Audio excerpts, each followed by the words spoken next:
4, 3, 2, 1. Yo, what's up, y'all? This your boy T-Lo. Yo, what's Gucci? This your man Tweet. What up, y'all? DJ Kid Fresh. What's up? This your boy RL. And we're next. And you're rocking with the Rebirth every Monday at 7 p.m. But you know the hits. Rebirth Radio, baby, every Monday, 7 p.m. Shea and Eli. All right, rocking that old school. Peace.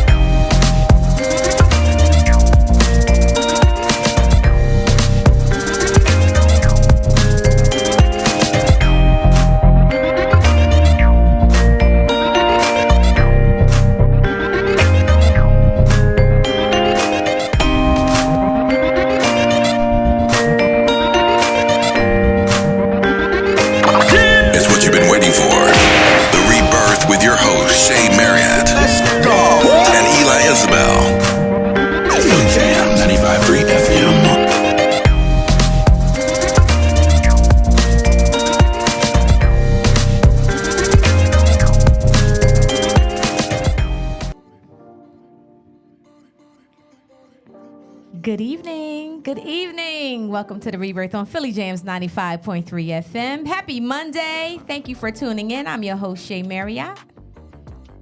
And as always, I was waiting for you to say something else like you normally do. As always, this your boy Eli Isabel, a.k.a. The South Got Something to Say. Happy Monday, y'all. Happy Monday, Shea, Happy Rebirth Monday. family, Philly Jams 95.3. What's good, sis? What's good? Listen, you know what's good. What happened this weekend? We still riding high? We still riding high. This weekend. Yes. Rebirth Live. Yeah. If you missed it, if y'all missed it, y'all missed a good time. Really. Yes, you did. You really did. You missed a really good show. I think this was our best show yet. And I'm gonna tell you why, because it was more of a production. It was. You know what I'm saying? Mm-hmm. It was where entertainment and conversation comes together, and we had a phenomenal panel. Mm-hmm. And we've had great panelists in the past, but it was just the vibe. We still had that intimacy in the setting at Theater Inn. We had a bigger venue. We had vendors. We had food. We had networking. And we had you. Y'all showed up in numbers. Thank you so much for supporting. You guys really came out and you support, and we really, really appreciate that. So thank you very much. Absolutely. And you know what? I think the conversation was just like awesome. Like the questions were on point. Absolutely. The responses, like I really had people like telling me how much they enjoyed it this weekend. And I was asking people for like real like critique. Like it's okay, I can take constructive criticism. I got some, but I also got about 95% great feedback. Yeah. And you know, my sure. toughest critic gave us props. Oh yeah. I know. Corey told me. My child's mother. Sure. She is a hard little tough cookie. Like them cookies probably downstairs in the foyer. Probably old and stale and tough. She like that. And, you know, she gave us props. I don't know if that was the best analogy. I'm just trying to let you understand how tough right, she got is.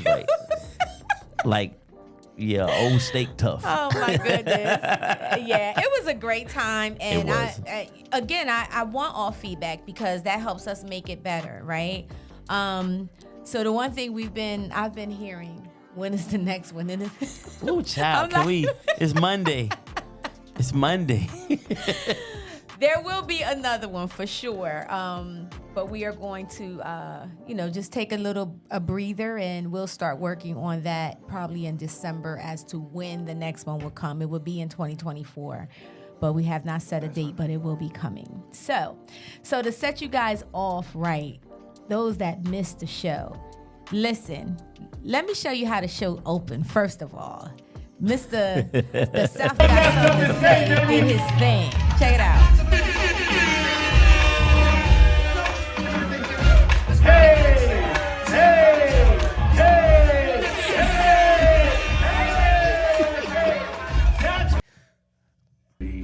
Like Kurt Franklin. Don't be giving me no crap. And then we had Corey Wilkinson sharing. She was supposed to be here tonight, but she hurt herself, so she couldn't make it. But God bless, my sister that I met last year is also here in the audience tonight, right? And so, when you talk about that brokenness, if you don't know necessarily where you come from, you will trip over yourself a lot, right? As a man, right? So I think those things, we take those things for granted. And watching Iyanla sometimes, when she talks about it, a woman can speak to, or a mother can speak to her son in a certain way that will strip his heart from him. So you got to definitely be sure and watch how you cover your child. Watch how you cover the man that you talk to, right? Because you have the ability to strip a man and speak to a man in a way that will cripple him, right? So I think at the end of the day, we have there, that we good. And then the next part is a freak in the bed. Okay. She gonna go there.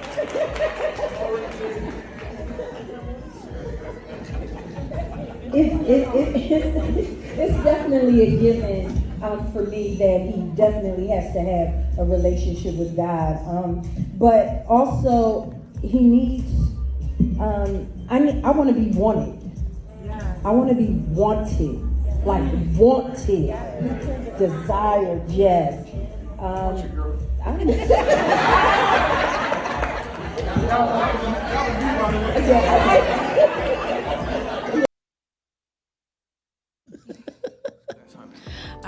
right. It was a great time. It was a great night. A lot of synergy that was in the building. What was your favorite part? I'm going to say, so you know how I feel like the world is geared toward the feelings of women. Mm-hmm. Like how we have to be cognizant of women, our black women, how we have to make sure we protect. And that's all valid. I'm not saying that that's not the case. But I appreciate the fact that the men get up there, and we have the opportunity to speak about how we feel. And we can be honest about the things that hurt us, about the things that bother us. I think that's the valuable part, and everything is valuable, but I feel like that is important because men don't really have that platform to talk about their feelings and not be judged like, oh, you a soft, right? It's hard. You can't do that on the block. You gotta but the fact that we are coming to a point where we can express ourselves, it's healthy for us. And it's healthy for us when it comes to interacting with each other, because that's why we got so much crap out here with each other. We trying to hurt one another all the time. Right, we walk around all this pent up anger and energy, man. So I appreciate that fact about it. Yeah. So all the panels were great. Everybody did a great job on every panel. Just to recap, we had an all ladies panel. We had a relationship panel, which included couples, singles, and people that were divorced or separated on the panel. And then we had the men's panel. I think everybody did a really good job, especially with the amount of time that we had. Mm-hmm. But it's something about the men's panel for me that is just really, really powerful. And I think it's just being able to sit there and really hear these brothers talk and be vulnerable and share. And, I think that is so important. And the fact that we create a safe space for them to do that, which is really, really important and really big. So again, shout out to everybody that was a part of Rebirth Live, those that supported. We had people that purchased tickets just to support. Shout out to Corey Van. Corey Van, yes. Thank you, man. Corey Van. His brother live in Texas. Yeah, we know he wasn't coming. No, he wasn't. And he bought a ticket. You know what I'm saying? Yeah. That's love right there. Exactly. So we really, really appreciate you. So if you want to stay connected to what we have coming up next, text the word Rebirth to 1-844-516-7189. That's 1-844-516-7189. Stay connected. You'll be able to find out what we have going on, and you will also be able to get, certain little discounts because you are connected. So make sure you just stay connected. I think we're going to do a Rebirth meetup in February down at the riverfront, a little happy hour thing. Nothing big, just something that where we're able to touch our audience and talk. What's up, Sherry Mona? Thank you for coming in. She was one of the vendors that was there on Friday night. Yeah. So you got any right here, right now? Yes, I do. Okay, let's get into it. Let's go. So, and just for our awesome guest tonight, she hasn't been introduced yet, but you're going to get all your time. You're gonna get to reclaim all that, sis. So don't you worry, okay? All right. I'm gonna risk going over it until my football game start. So I'm just saying that's how important this is for you to get your time. Really quick. So, Jada Pinkett Smith. Where do I begin? Boy. All right, ma'am. I've loved you since a different world, but you've gotten on my last nerve. All right, now I know she has a memoir coming out this month, sometime this month. So she's doing a little press run and this and that. And this is what I want her to do. Now I do blame Will for what happened at the Oscars last year because the power of decision is your own. You regardless of what you decide whether or not you're gonna go and do what he did. But I need her to give that man an emotional break. Ease off. Ever since you told us about the August Alsina thing, it's been one thing after another. Yeah. And I feel like emotionally that brother is beat down probably. And now you're on here. I'm sorry. Corey What? said, I wish he got caught and set it off. Right. Ball hit, never mind. So Oh, my I just need her, gosh. give him a break, man. Now she's talking about Tupac asked her to marry him when he was in prison. What is that? Was Tupac's been there for 30 years, man. What are you talking about? Why are we talking about that? Let Pac be old. Let Pac be Pac. It's always something that you're pouring into the wound of his despair. Yeah. Let him be great, please, Jada. Good Lord, we love Will. You got him out here slapping folk. You got him out here telling everybody right in his face. I guess I can respect that part. That she was messing around on him, but in front of the world. Yeah. That's a lot. Something that shout out to Eric Robinson. I was talking to him earlier, and one of the questions that he said he would like to hear on the panel was, he said women always say that they find out that their men are cheating through either they have this spiritual intuition or the Holy Spirit or whatever. And he said, I don't understand why don't they find out that when their man is beat down through the spirit and through the he said, why is it that it's always cheating? Why aren't they having that intuitive that their man is beat down, that they're tired, Why don't y'all have I said, that? that's a good, wait a minute now. Okay, go ahead. I said, that was a question for room the full of Rebirth women. It's a room full of women. Anybody feel for free the to jump in Rebirth there. panel. But, Okay. I just think that that's an awareness, that you need to have, period. And I also think that comes with how you feel about your man. But also, and correct me and just tell me if you feel differently. I also think it goes to how we're just not cognizant of men's feelings and emotions and what they're going through. Because in relationships, I just feel like in relationships, it's always geared toward the well-being of the woman. I'm sorry. It's just in everyone I've been in, and my friends, it's always about the girlfriend or the wife and how she's feeling. Oh, let me make sure she's good. Again, I always say there's no rhyme for the man. There's always happy wife, happy life. What about me? Hello, I'm hearing this thing too. So I just think that we get overlooked emotionally. And I think this has probably happened to him. Yeah, and You're this is supposed to be able why to suck we this up. have. This is why we do Rebirth Live.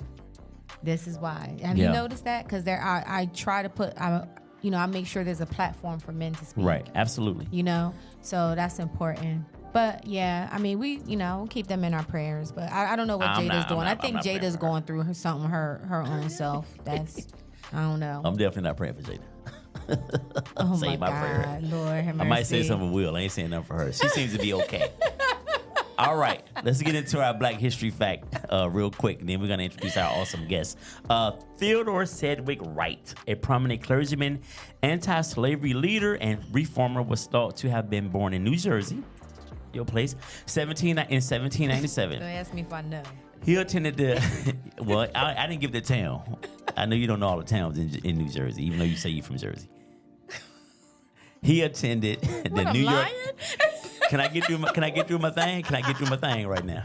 You make it seem I'm about to lose my phone.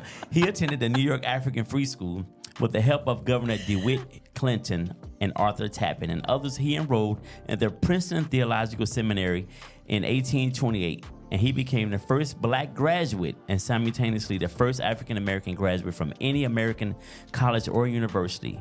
After graduation, Wright became pastor of the first colored Presbyterian church in New York City, where he worked for the rest of his life. So shout out to Theodore Sedgwick Wright, All the right. first African American to graduate from an Ivy League college. Okay.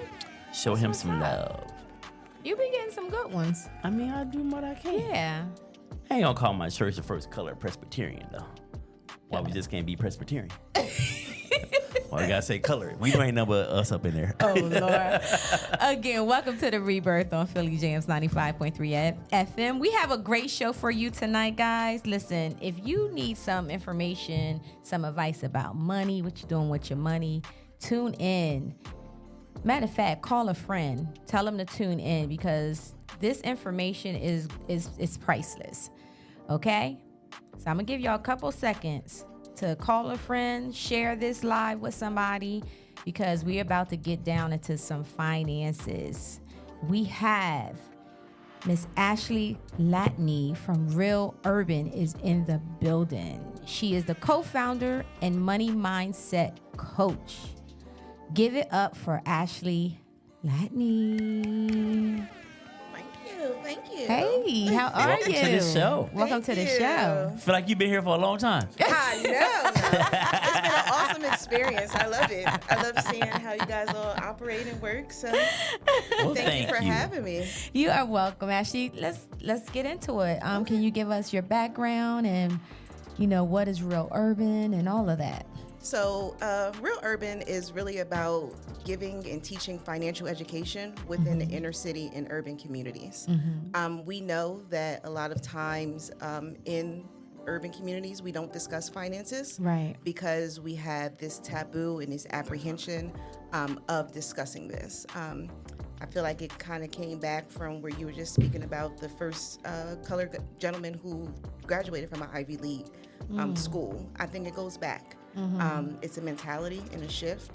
The reason why I got into this, into finances and teaching finances within my community, is because I come from a single family household. I was a single mother for 10 years before I met my partner, and I worked in a bank for 13 years. Okay. I worked in two different financial institutions, and I saw how things went in our community and how our people were treated when it came to how we handled our money on the front end, face to face, and also on the back end, because I worked in like special cases, litigation, seizure and search warrants.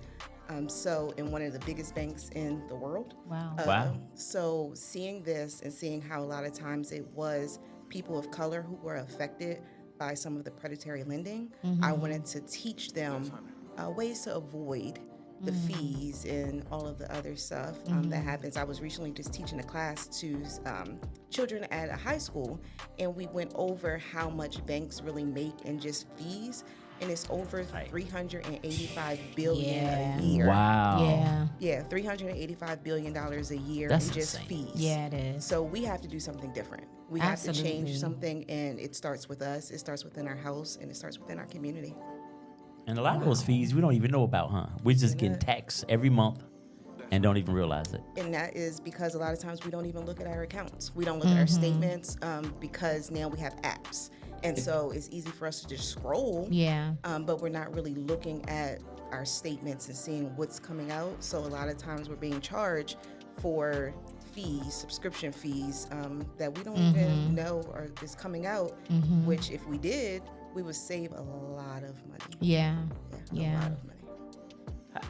Go ahead. How do we, so speaking of that, how do we prevent those fees and things we're being hit for every month that we don't necessarily realize? Like, we have to do our research. We have to do our research in the financial institute that we're banking with.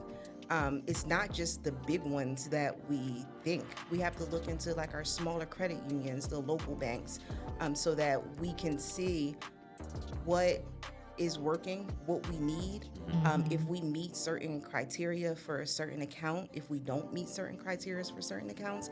But we just have to start being more aware of what's happening with our money and looking. A lot of times we're afraid to look, because if we look, then we see what those unhealthy practices are. So me and my partner, we looked at our statement last 3 months, and when we looked at it, we saw that we spent over $1,000 in eating out every single month. You can say that, in 12 months and you have a nice down payment on a Absolutely. house. But we don't Yeah. look at it because once you look at it, now you're aware. Yeah. And you can lie to everyone else, but the one person you can't lie to is yourself. Yeah. So if you know, then you have to do better. And sometimes we don't want to do better. Right. We have that Absolutely. fear. 1,000? Yeah. Look, you like, that's nothing. No, I didn't say that. No, I didn't. I was just gonna say I know a girl who get that much in food stamps. We can cut that in half. I mean, You can get 1,000 for 500. I mean, if Holla we at me can after the do it, show. right? I will stay can't longer. with This is financial cannot literacy with too. you. This is how we do it in the neighborhood, right? It definitely is. It's barter. Okay, go Do ahead. you think part of We teach that too. Do you think part of this as well? Because I'm thinking about a client that I had, and she made very, very good money, and she was single mom, made amazing money, but she also had the pressures of taking care of her family. She's from Nigeria, so she had the pressures of also taking care of her family, and she had that guilt. But her life was set up in a way where it was moving so fast that she did not have time to really check her statements, like you're saying, to see what was coming out. So I remember this was a while ago, we took a whole session to go over her finances. Now, I'm not a financial person, but it was the support. She needed that support. Like you said, she didn't want to look at it, so she needed that support. And when I tell you that some of the stuff that was uncovered, it was just, she was like, oh, I didn't realize I was still paying for that phone bill. Oh, I didn't realize that I was paying. DoorDash alone. DoorDash alone. And her child was young, was $1,500 a month. You can feed a whole And village DoorDash. back home. And Yeah. I'm just saying that amount of money. He's telling the truth. Because on a commercial, it's really $1 a day to feed Right? a village. Shut up. But Well, there's a sign up on the highway that say for $2.63 you can have a whole Thanksgiving tell them where to meal. lie. Ain't no lie what I'm saying. I know you what gonna I'm act talking up with him, huh? Right? I want to know It's where just they keeping get it their funky food though. from. I see that too. I was like, that's some Right? bullshit right there. Yeah. But Oh okay. my gosh. But I think that we are just, because I feel like we're in such a fast pace now that we're not taking that time to do those extra steps, right? You have people that have multiple subscriptions and don't even realize, that it's coming out your check monthly, right? So how do we kind of like get out of that rut of doing these things? So the first thing we have to do is we have to be okay with looking. So we have to first identify that we do have either a spending problem. A lot of people, they overspend because spending gives you a natural high. And so when you go and you swipe that card and you get that stuff, you actually get endorphins that give you a natural high, and it helps you with feeling better. It gives you that happy pleasure. Yeah. And so we have to understand that we have to first start looking inside. That's our first step. So just looking at where are we spending. I always tell my clients, let's pull 3 months of your last statements. When I say that, they're like, oh my goodness, like 3 months, you want me? Yeah, let's look at the last 3 months. Take 2 highlighters. Take 2 different color highlighters, I'm sorry, and highlight your wants and then highlight your needs. And this will tell you how much you're spending on the unnecessary things. Good idea. And a lot of people, they won't do that. So a lot of people don't go any further than just step 1 because they don't want to look at those last 3 months. Yeah. I was recently doing a class for a senior community, and I had a lady who actually came up and she said when she looked at her statements, she was actually able to identify how 35 years ago she was on drugs and addicted to alcohol. And she noticed that the 35 years sober, she now replaced those addictions with shopping. Yeah. So sometimes we shop or we overspend or we underspend because either we have a scarcity mindset or because it gives us that pleasure when we're having a bad day. When you go out with your friends, it's like, girl, let's go do a spa day. Let's go out here and go on a shopping spree. But if you really take that money and you really think, like, what are you avoiding? Yeah. Like, what is it that you're avoiding by going on this shopping spree? What is it that you're avoiding by going out in for the girls' trip? And, like, what is it at home or inside that you're not addressing first? And that is our first step, is addressing what is going on our inside. I believe in healing the whole, not just your finances, but healing you as a whole so that we can end this financial generational trauma and so that we can build financial empowerment. That's good. Yeah, that is good. I don't think anyone would ever associate trauma with bad spending habits. You know what I mean? Like traditionally, no one thinks about that. Yeah. A lot of us spend because of how we saw the adults in our lives growing up spending. When you think about it, if you go back and you think about how you saw money handled as a child, you have some of those traits now. You have some of those financial traits right now as we speak as an adult, because you haven't healed those traumas, as we said, from childhood. Yeah, definitely. You know, I know we're in the middle of a show, but I literally, this is where my mind is. I'm on Rebirth Live. I'm already thinking, I'm like, she would be good with trauma and money. Having her come on. Well, you know I'll be around. Yes, absolutely. See, y'all talk about me. She a little fun too. Finance and trauma, because I see that it's related. Yeah. I see it, you know, but like you said, I don't think the average person would relate the two. So, you know, we would definitely be, Anyway, y'all. So the one thing that I really love that your company does is you guys are teaching the kids at a very young age. So let's talk about that, because that's important. Yes. So we start at 7. So we do for children, nothing. People in the background. Right? So we do from ages 7 to 17 for children. And that is because, so we have a book. It's called It's Time, Teaching Our Children the Financial Game. And we actually start off at age 2.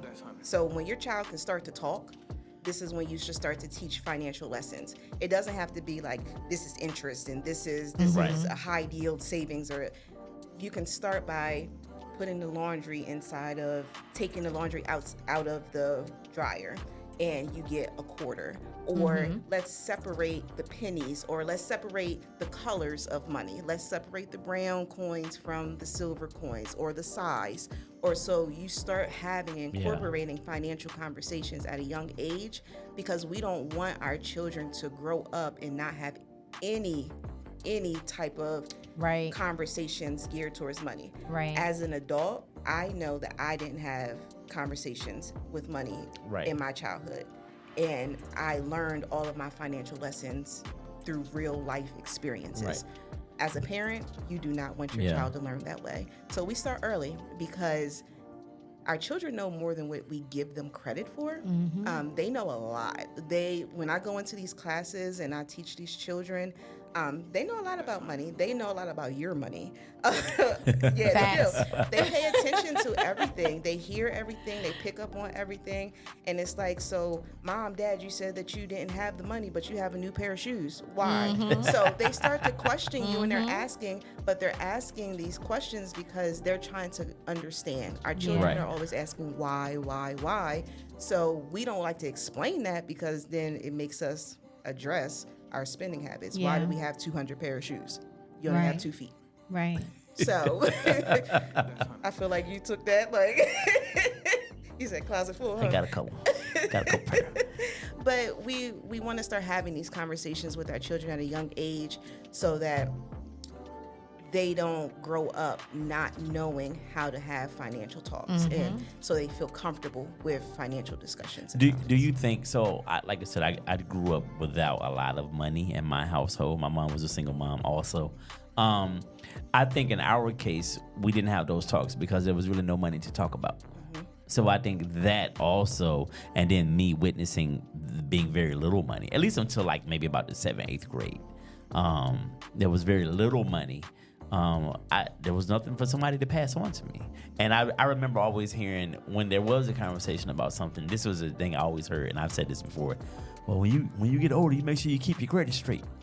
What the hell does that mean? I'm 14. What does that mean? No one broke it down and says, all right, when you get a car, pay your car note on time. You have electric bill, pay your bills on time. No one, and it's really as simple as that, to a degree.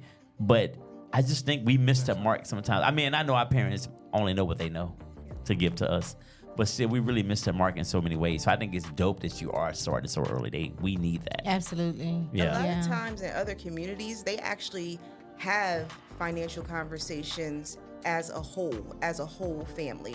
So even if it is just balancing the books, the children are sitting in the room. They may be playing with cars or their doll babies, but these financial conversations are had as a whole entire family.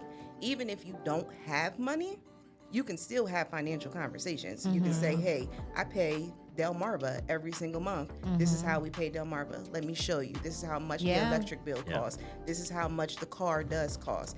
When you get, sometimes like we get yellow slips and pink slips in the mail, explain that to them. Because we had an emergency come up, I wasn't able to pay the full electric or the full cable.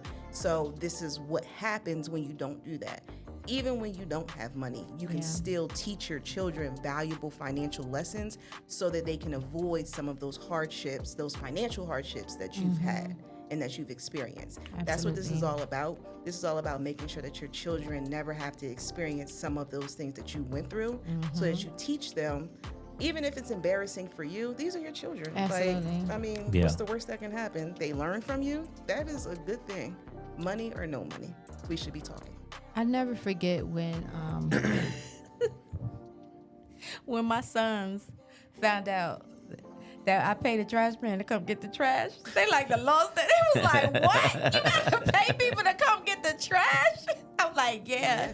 You know, it's a bill. And they could not wrap their minds around it. They was like, it's trash. Like, what do you? I said, yes, but it is a business for them. It's trash to us, but it's a business to them. So that was funny.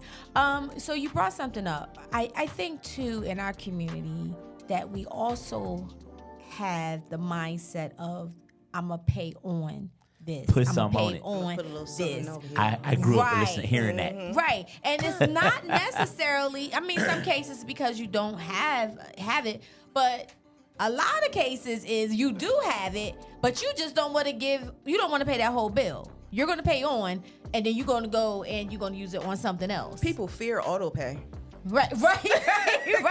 People, you can have all of the money in the account, and you are like, I am going to pay this on my own. You will not automatically deduct this money out of my account, even though you have to pay it. People feel auto. Do you think people should be on auto pay for bills? So if I'm being honest, I'm not on auto pay. Thank you for your transparency. Are you scared? But let me tell you now, I don't like people to have control over my money. And that's how I feel. So that is. I'm being honest. I'll pay. Let me send it to you. I don't want you to pull it from my account. It's just something about having the control.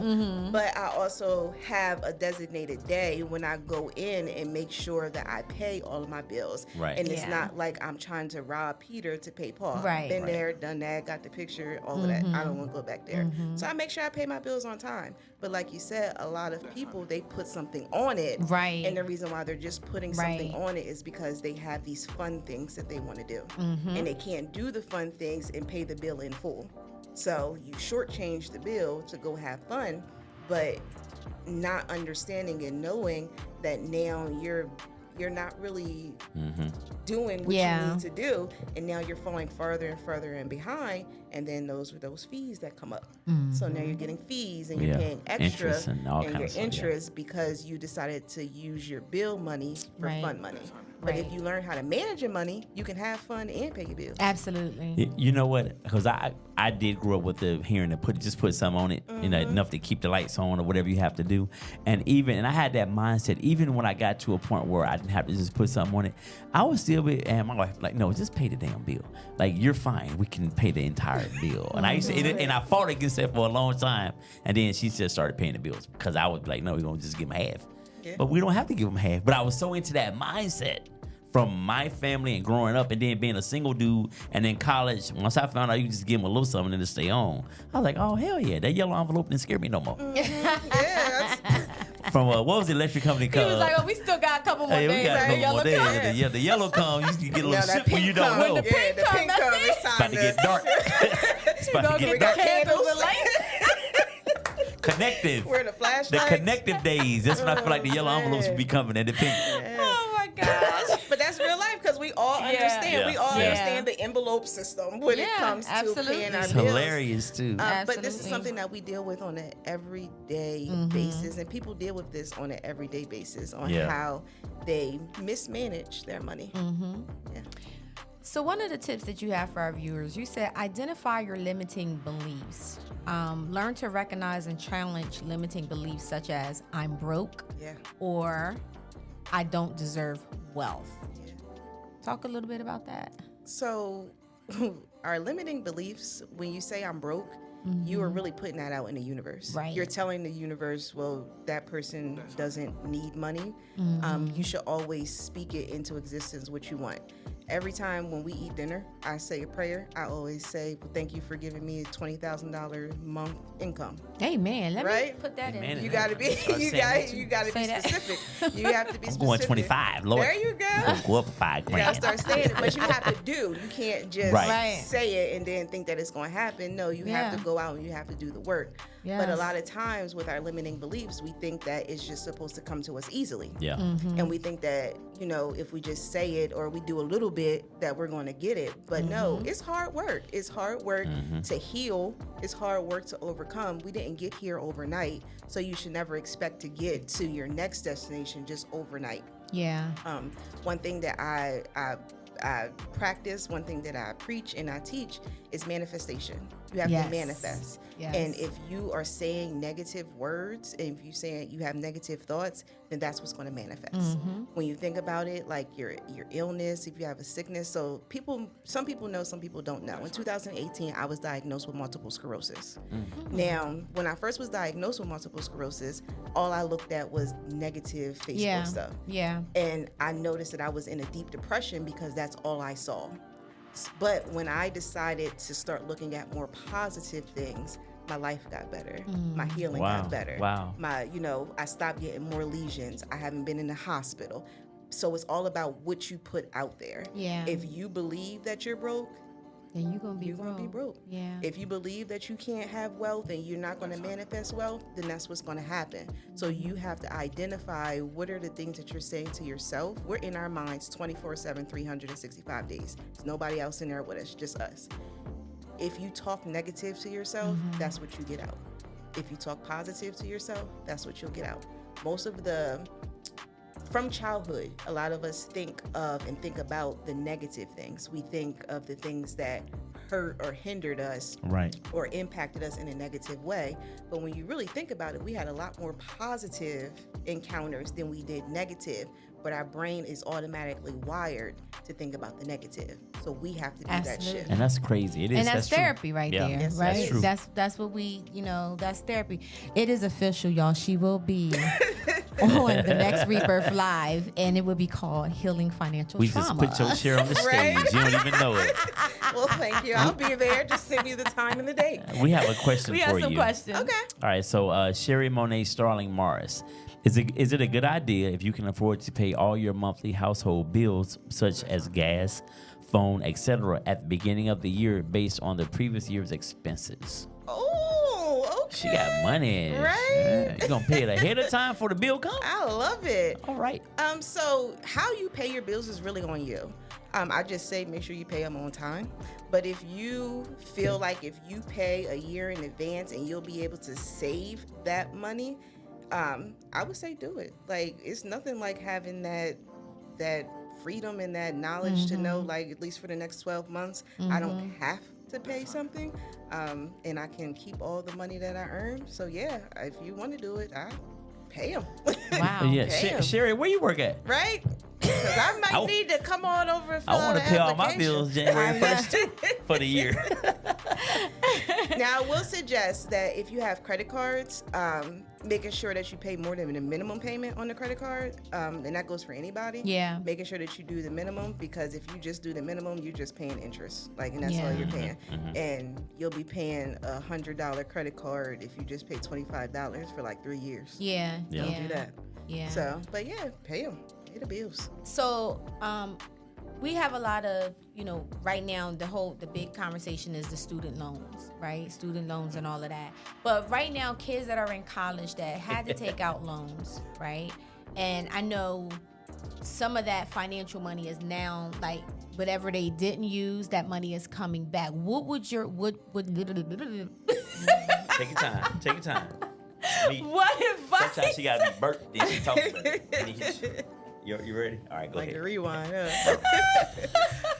I'm tongue-tied from talking all weekend. What would your advice be to, for the extra money that comes? Should they invest it back into their 504 plan? Should they send it back to the place that sent it to them? Like, what would be a good suggestion for that? Because sometimes people take that money and they just spend it's it. Yeah. So I never want to give somebody advice and it doesn't work for them in their lifestyle and what it is that they're trying to achieve. So you want to look at, if you're going to keep this money, are you just going to spend it? Like, if you're going to spend it, then you do need to find a resource to put these funds in so that you're not just spending it because you're going to have to pay it regardless. So I will always say, never just, if you know that if you have an extra $10,000 in your account and you're about to go blow it, then you need to find a better way to keep that money so that you don't get more interest, you don't get more fees. So that's really my biggest suggestion.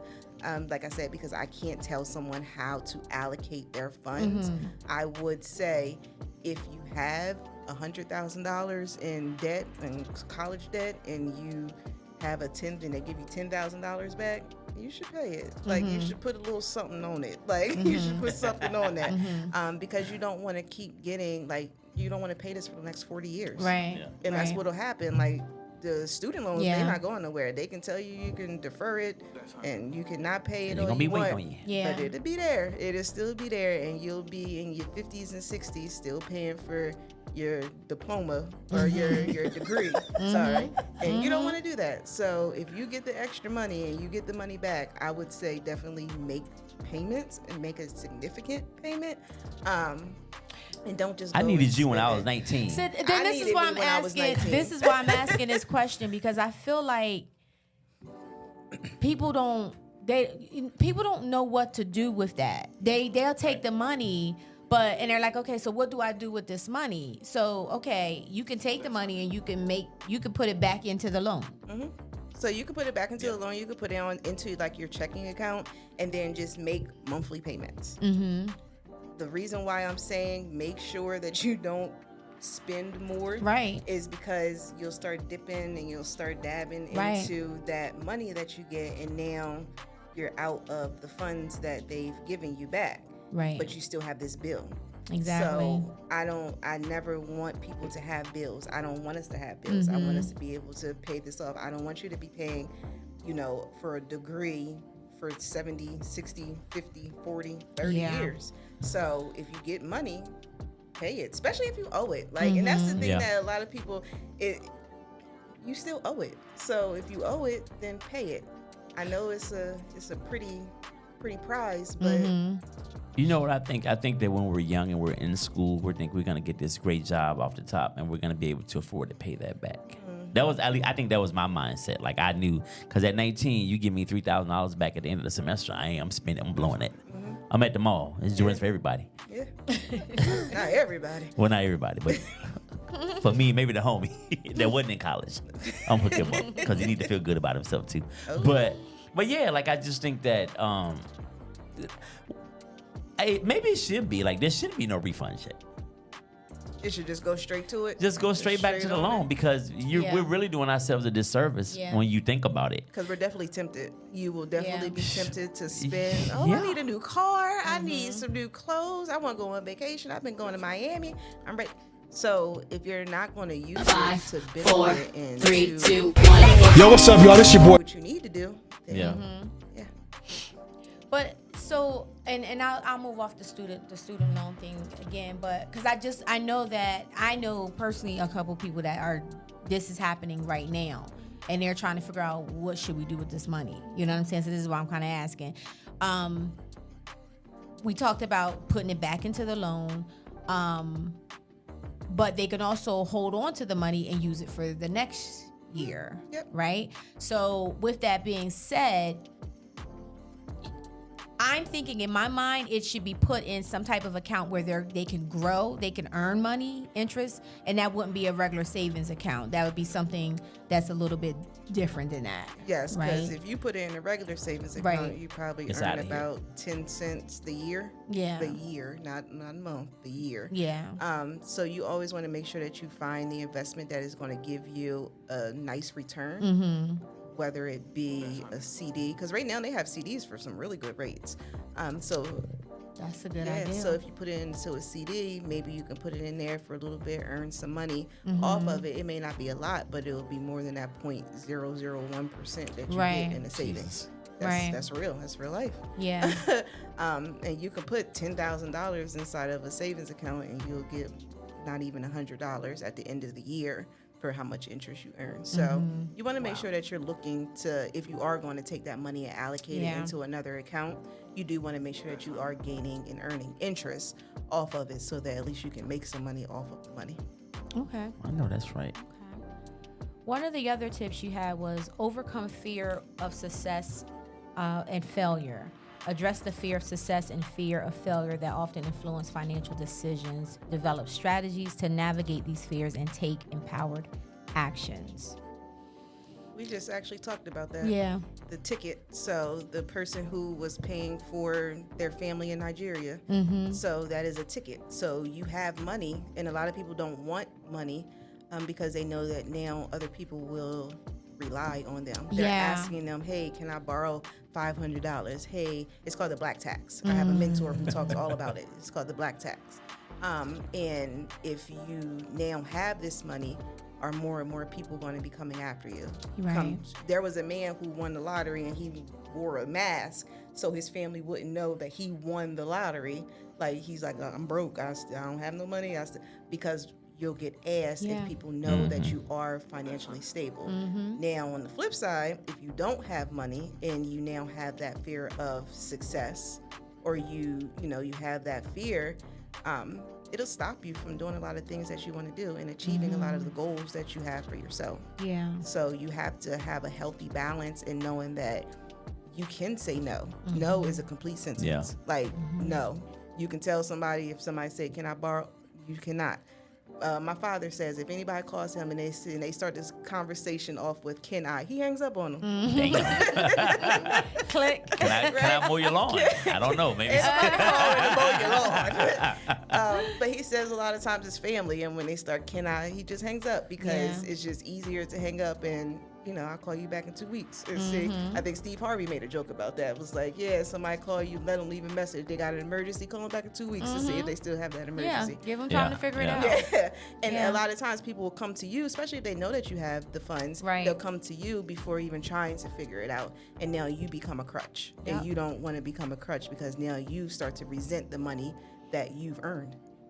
I'm not about to resent my money. Good. So I know that's no right. is a complete sentence Fun to when it mine, comes too. to mine. But isn't it? Don't you think No, it's that's harder? right. Well, I don't know about. I can't speak for other races, but I feel like with us, if we came up with people when, like you see these pro athletes, they grew up in these really hard financial circumstances, and then all of a sudden they're millionaires, and you have everybody in the neighborhood that was down with you and rocking with you, and here they are taking care of 20 people. Why do you think we feel a sense of obligation to take care of all these people once we make it? Or whatever making it is. But you know what I'm saying? Why do you think black? Because you never hear white people talking about, I'm taking care of the whole whoever. White athletes, you never hear these conversations. I think it's because a lot of us don't have wealth. We're a $1.8 trillion. We have $1.8 trillion spending power within the black and brown community. So we only keep that for 6 hours. So once it's going, it's gone. So that means that most of us don't have wealth. It's more of us who don't have wealth than that do have wealth. Right. So when you have that one person, that token person in our family or in our, in our community that does make it, now that person is now looked at as the hero. And so the hero has to save. And they have to save everyone else. But sometimes the hero also has to know that you have to go back into your bat cave and save yourself and heal yourself. Because people will continue to have handouts and they'll keep asking you for handouts. I tell my family all the time, if I ever win the lottery, which I don't even play, but if I ever was to win the lottery, you would just get a check in the mail. You wouldn't know. We all be like, oh yeah, we got a check. You wouldn't even know it was from me. Because I feel like even with family, when they know that you have it, they're usually the ones that ask you the most for it. Right. And it was like, you wasn't balling in the court with me, so Yeah. I'm not gonna Yeah. But yeah, so it's a real thing. The black tax is real. Yeah. And like that is real within our community. And when I go back, I'm from Arkansas, right? So when I go back home, Arkansas. yeah. When I go back home, right? Well, you from Delaware? That's hilarious too. Whoa. Let's be clear. This ain't no, But anyway, I can speak on Delaware because I live here. You can't speak on Arkansas. I've been there before. Arkansas. Yeah. Where? I don't even remember. So we have an RV. So when the pandemic wow. hit, we did 27 states in 100 days. Really? So yeah, Arkansas was one of the Wow. that we went All through. right. That's that money 27 states mindset. in 100 Yeah. days. All right, that's 27 states. I want to rent an RV too. You own one or you rent it? Own it. You own It's it. ours. Can we rent it? My family? I mean, yeah, shoot. Come on. I want to go on that's one of my goals, to go from ocean to ocean. I want to drive across the country. That's what we did. We started off here in Delaware and we ended in California. That's what's up. So you went Nice. Interstate 40 through Arkansas to get down to Texas, and you jumped on three.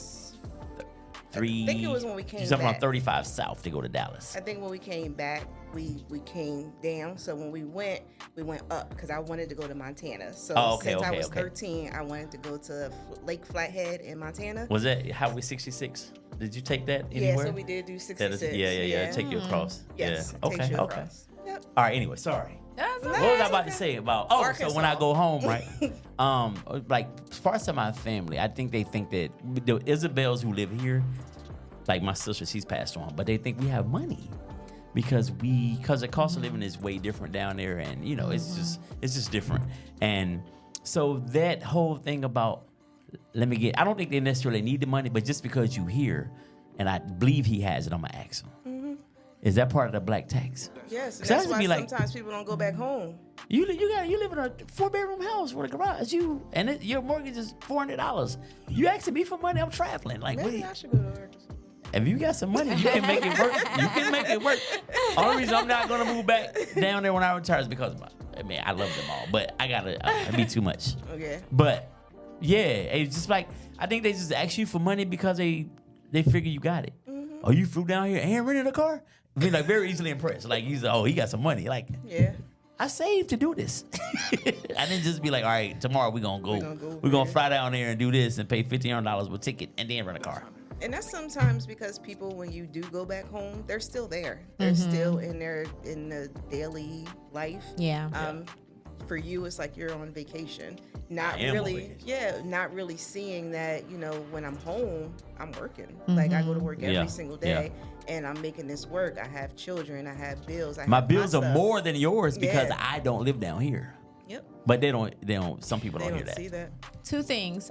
We have a question from the audience, but before I ask the question, I think last week I was sitting down paying bills, right? And I don't know what I was watching, but whatever I was watching, it prompted me to look at my mortgage and see how long it would take for me to pay off my mortgage if I was to, add an extra $300 a month to it, right? And I was amazed with the number of years that it would take for me to pay off my mortgage. And I think if people would actually sit down and really start running those numbers and do it, it would 8 years my mortgage would be paid off. If I was just to add an extra $300 a month to it. Yep. And a lot 8 of people, years. Yeah, it's the principle. So when you make those additional payments, you don't want it to go to your interest because Right. that's what it'll do. Right. So again, I worked in the bank front end. If you make extra payments, you have to really specify, I want this to go to the principal, because Right. if you do not, it will go to the interest. Wow. Yeah. And they won't even let you know. They don't even won't tell you about tell the you. options So of. think about when you buy a car. When you look at the car you go in on the lot, it says 13 on the window. But when you go sign, that bad boy say 26. Yeah, it's something different. It's something different. Yeah, it for usually sure. doubles. Same thing happens with your mortgage. So as long as you don't do a prepayment of it within usually sometimes like 2 years, 3 years, as long as you don't do a prepayment, then you don't get additional fees or anything Yeah, like that. yeah. Which is crazy because how you gonna tell me like if I want to pay it all off, I shouldn't get penalized for paying it off? Right. But you do. Right. But that is something that you can, by sitting down and looking at your Yeah. statements and really starting to manage your money and seeing, hey, I actually spend $700 in things that I don't need. If I just take that amount and cut it in half, Yeah. put that half onto my mortgage, now I am able to pay off a 30-year mortgage in under 10. Yeah.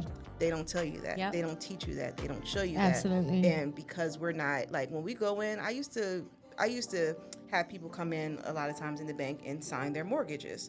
People don't even read it. Like you're not reading it. You're not sitting down, like, because it would take hours for us to sit in. So they're like, just skim over it for me.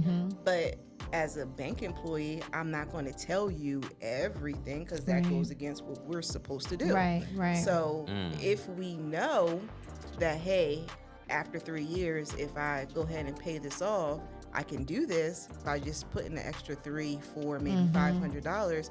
We would have so much more money in the end. Yeah. Because we're going from 30 years of $700 or $1,000 to now 10 years. Yeah.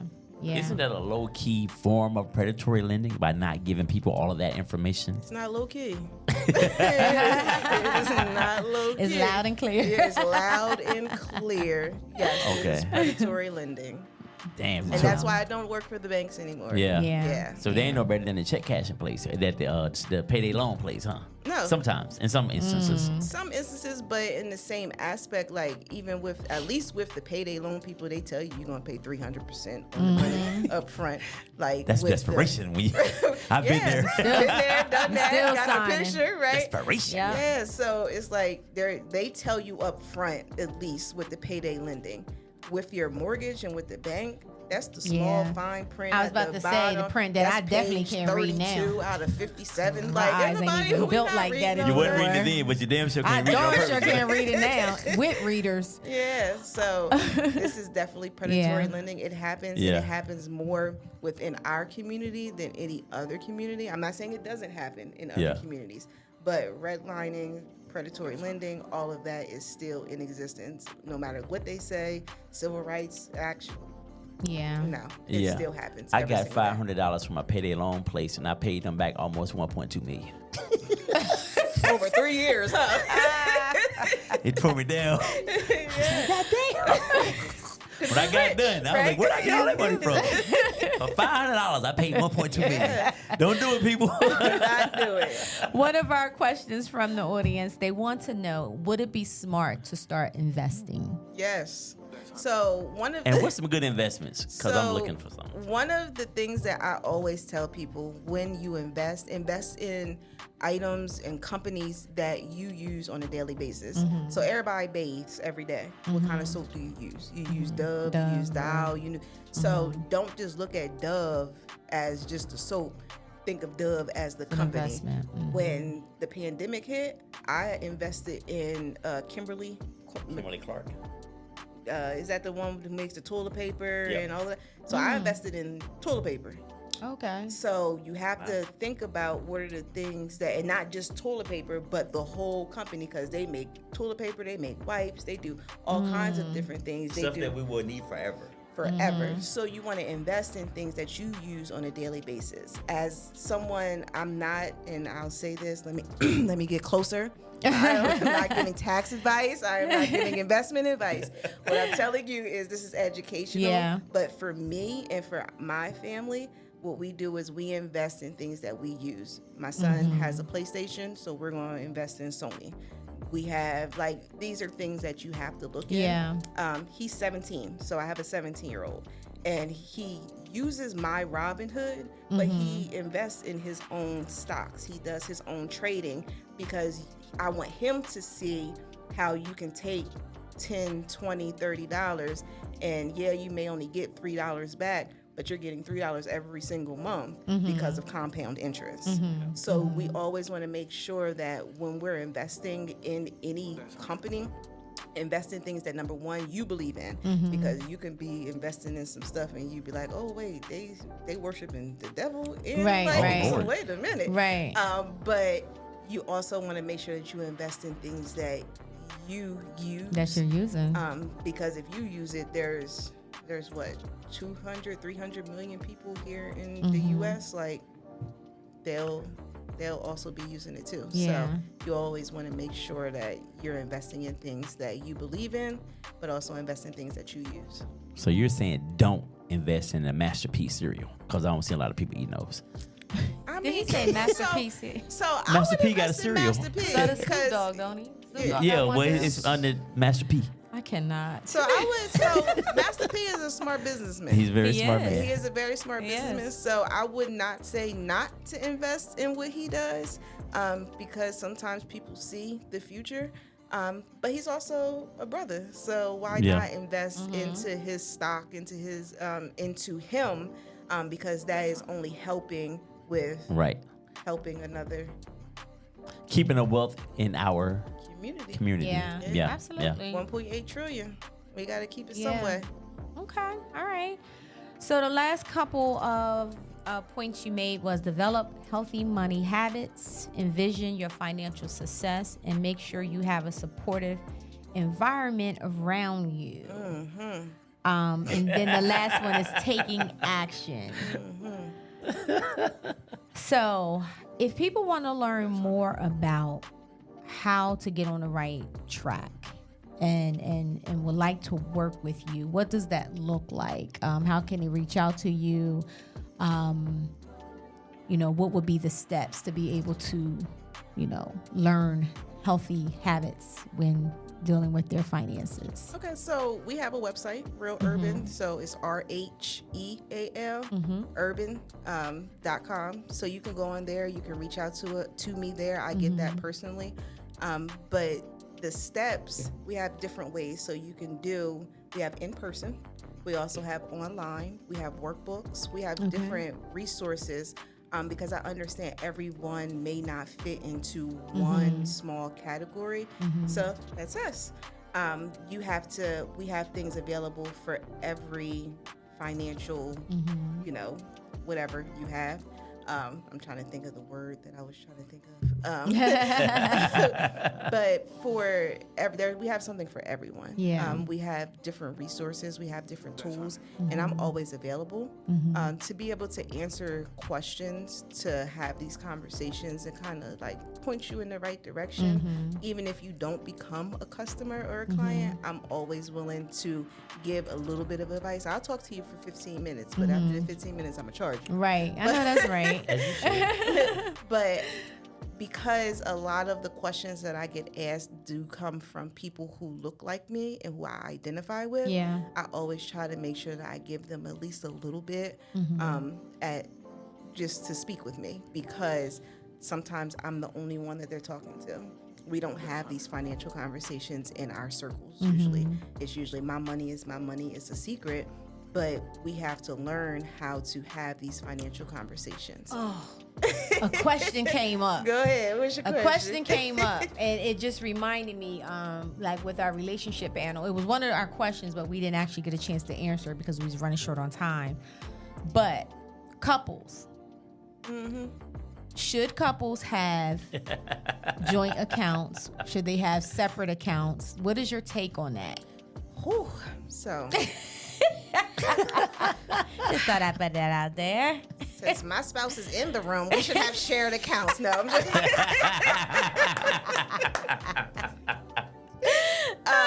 no. So I believe that you should have both. as a woman, I believe that you should always have a little bit of money onto the side for just in case. You never know what's going to happen. I was always taught and brought up, like, you don't go nowhere without any money. You always make sure you have a little something. So I still feel that same way. That's the money that they put down in the bra. In my purse, down in my purse. Money smell like baby powder when they get Pull out, it's wet. Ma'am, why is this money wet? You know, do you want it or Just not? take the money. Still money. Still bosoms spend. are hot. 100 degrees out here. Ask me why the money's wet. But I say both. I say you should have joint accounts, but I also feel as though you should have your separate accounts. Because, like I said, you never know, and you never want all money in one account. Together, not together, like single marriage. You should never have your money in one account. What if something happens? Like, we just saw banks just shut down, like in Silicon Valley, in New York. I can't say the name of the bank, but there's a bank who they just at 5 o'clock on a Friday just made people, they couldn't get their money out of the ATM. So let's say if you have all of your paycheck going into one account, and they say, well, after 5 o'clock on a Friday, you can't get your money back out until Monday. So what we doing? Like, how am I going to survive and how am I going to live? So I always tell people have multiple accounts, but also have a little bit of money stashed, like how our great-grandparents and grandparents used to do Under in the the mattress. Dig a hole in the backyard, whatever. Like Soul Food Cousin Pete, he had it. Uncle Pete, he had it in the TV. So always have your money in different places, because you never know what's going to happen, especially now. Like Cash, can I say it? Cash App. When they were taking people's money out of their accounts, like out of their Cash App accounts, or people were just missing money, or money was being transferred out of that account to another account. Like, and it wasn't them making the transfers. Oh, like, my God. people were able to get into their accounts. You always want to make sure that you protect yourself, especially in the day that we're living in with technology, the hacking, and everything like that. We're going to a digital currency. Our government is going to a digital currency. We want to make sure that we always protect ourselves. So if you're in a relationship, always have money off to the side. Even if they know about it, that's perfectly fine. But you should always have money that is together, but also have money that's separate.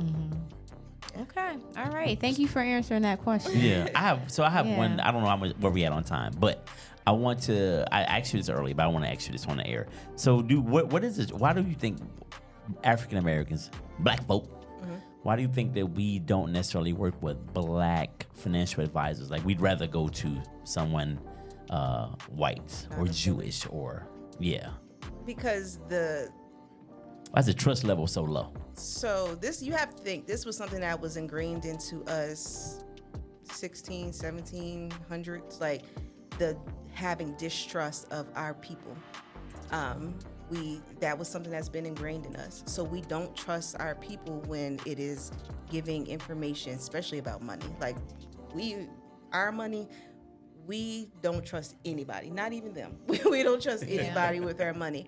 But because there has been a level of distrust put into our psyche, into our community, it's easier for us to believe that even though we know everything that has happened, we still feel like, oh, well, they know how to handle their money better, because we go back again to us being and having a $1.8 trillion spending power and it only being with us for 6 hours. So that is a full cycle. That's a full psyche. That is full, like, that's a full circle for you to see that the distrust that we have for each other doesn't just go from seeing each other on the street.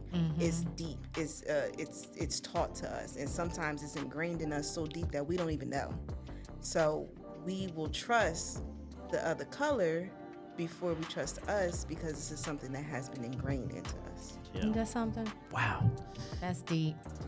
Wow, Ashley. Like, I mean, obviously an hour couldn't cover everything, but I think this is really good information because, like you started off the show about the mindset and what we think, how we think, our manifesting and all of that. We talk about that all the time in regards in, in therapy, right? In mental health and all of that.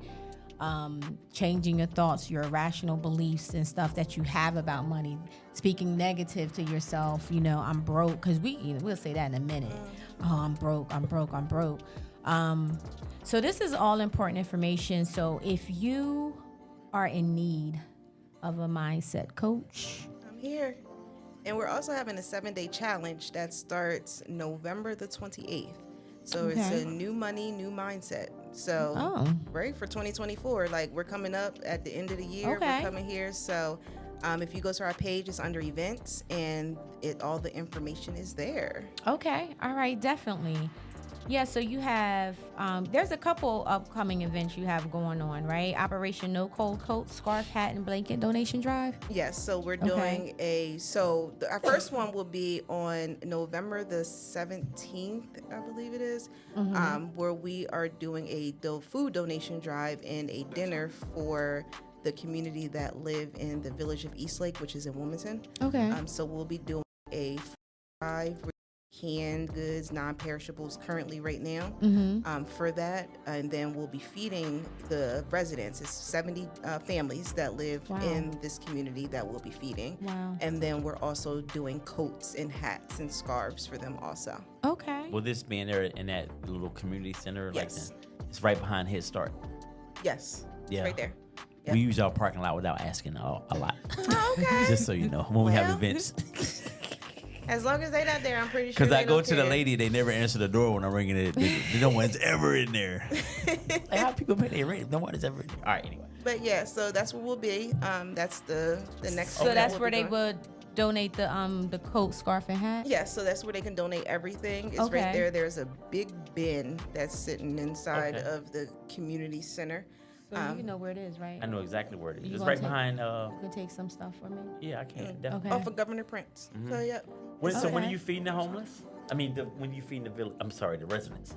I'm sorry, Lord. We do that too. I wasn't trying to be funny. I just said, I don't know why I said that. No, we do that also. We do 14 meals a week that we feed those in need. We do hot meals. Wow, that's good. So we make sure that we try to give out hot meals. Yeah. But this will be on that Tuesday. So it's I keep getting my days mixed up. It's on that Friday. So whatever that Friday day is, I believe it's the 17th.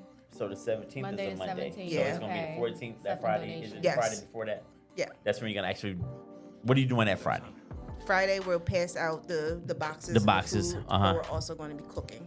Oh, okay.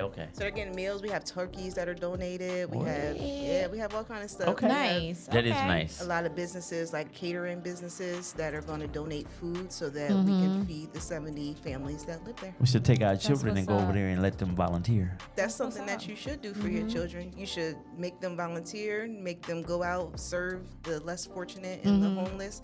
Because that teaches them something. That shows them something. It teaches them about gratitude. Yeah, for sure. Because you don't have to have any of this. Yeah, for sure. Because that's you trying to get to heaven. Yeah, man. Y'all, you're doing great. I mean, thank you for doing what you're doing. Seriously, thank you for doing what you're doing. And I also know that, if you have a business and company or whatever, reach out to her, because I know we were waiting for our person to get back from her tour. As I said, she went to Africa and Jamaica and all of that.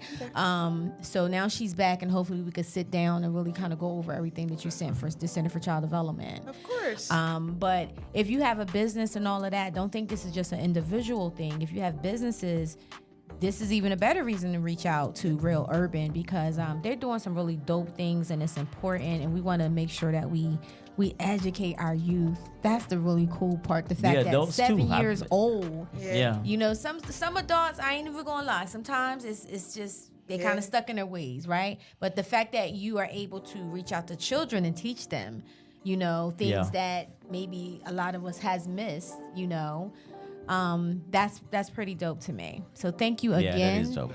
Thank you for being on here today. Thank you for saying yes to Rebirth Live. And thank you for your patience.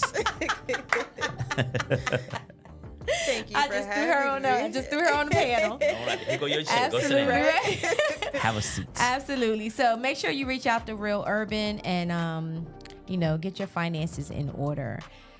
All right, guys. So before we leave tonight, we have an event coming up this Saturday, Black Girls Heal. Reserve your spot. This is going to be Black Girls Heal Conference 2023.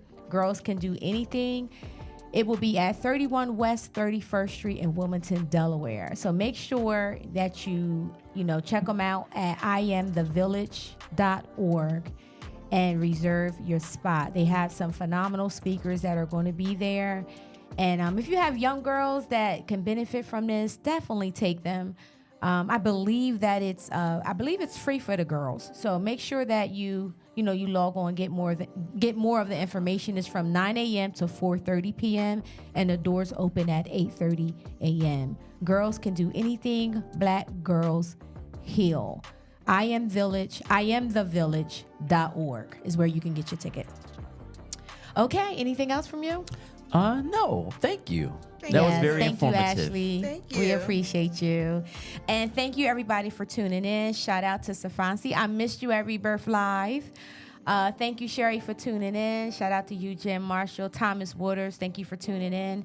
All right, guys, you have a great night, and I will see you next Monday. Be blessed.